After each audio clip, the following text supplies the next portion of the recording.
January 29, 2012.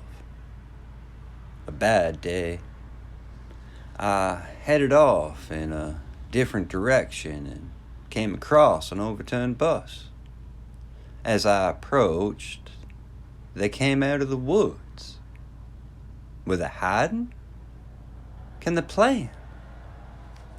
Faster than I'd expected, maybe because of the youth. Dozen 8 to 10-year-olds. I ran and they followed. Made it to the house and Jerry, Ryan, and Jojo were outside poking around a shed. Jojo charged, barking, and leapt on the boy closest to me, knocking it over and coming away with part of its arm in his mouth. Ryan had luck with the gun on the first one, but headshots only slowed the next one. Kerosene and the lighter worked, but not immediately. They would stagger and struggle before being consumed in fire. Jerry had the bat and I the axe.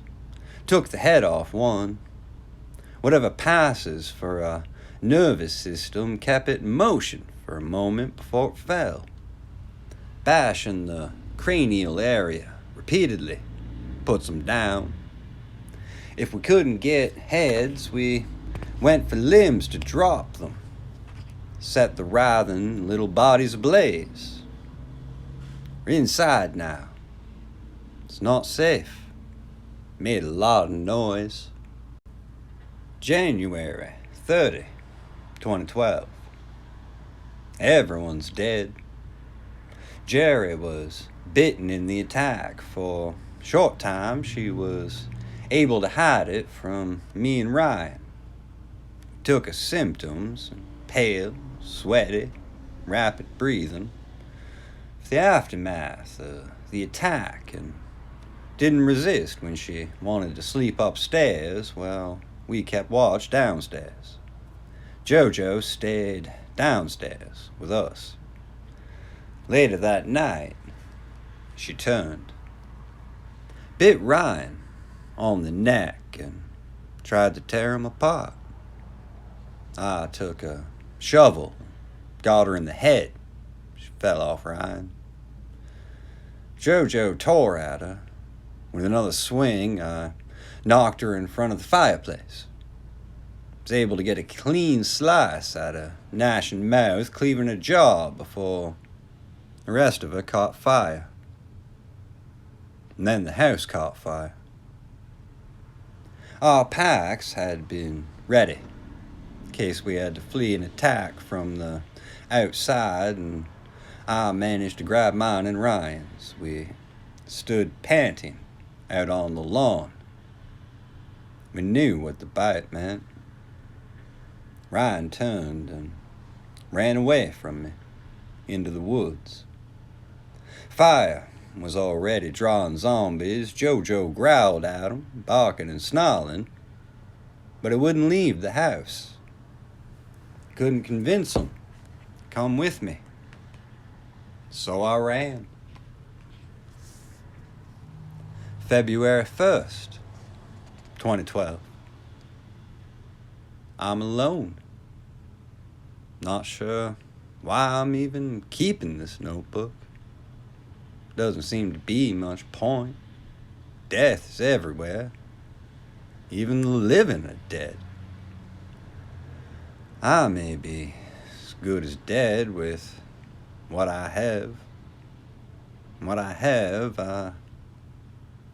this notebook and week's worth of food. Got an axe, GPS, clothes, lighter, flashlight, batteries, a watch. What I also have is the woods. Never sure if the next cracking branch or brush of leaves is an animal, survivor, something worse. February 3rd, 2012. Woke up today to a sword at my neck. Breathe, I heard. Opened my eyes and jumped. Good. Another survivor. Name is Catherine. My story? Okay, sure. Everything went to hell. Shouldn't need any of my food. We compared notes on what works and what doesn't. Does she know what happened? Primodyne. Nobody knows, but last news I heard was blaming the food. Like it even matters. Primodyne R&D isn't far from here, like 20 miles.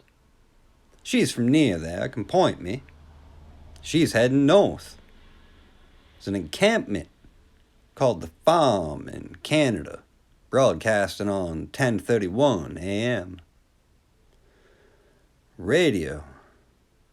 Realizing now I don't have one. Human broadcasting. That's good. There's hope. I weigh whether to investigate what's happening now at Primodyne or go north with Catherine. She makes the decision for me. I make better time alone. February 6, 2012. Heading for Primodyne, making slow progress, maybe 6-7 miles a day when it's light. Using roads for short periods and then back off them into the woods. I make some distance, then I wait and hide and listen and rest. Move along some more. Spent some last night in a tree after hearing something moving nearby. Could have been anything. Probably, hopefully, an animal. Along the road so far, no cars, no zombies, no anything. Heard woodpeckers, saw an eagle. It's peaceful, except for the constant terror. I can see attacks coming.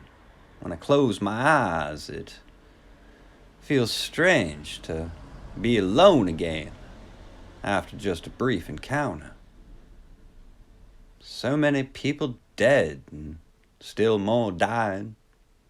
I've been incredibly lucky so far, but I don't feel lucky. Strange to have nothing but the natural world around. It feels especially empty with nothing coming down the road. Wind is terrifying. I keep freezing in place whenever it picks up. Make sure everything else stops moving when it stops. I think I'm nearing Bellingham.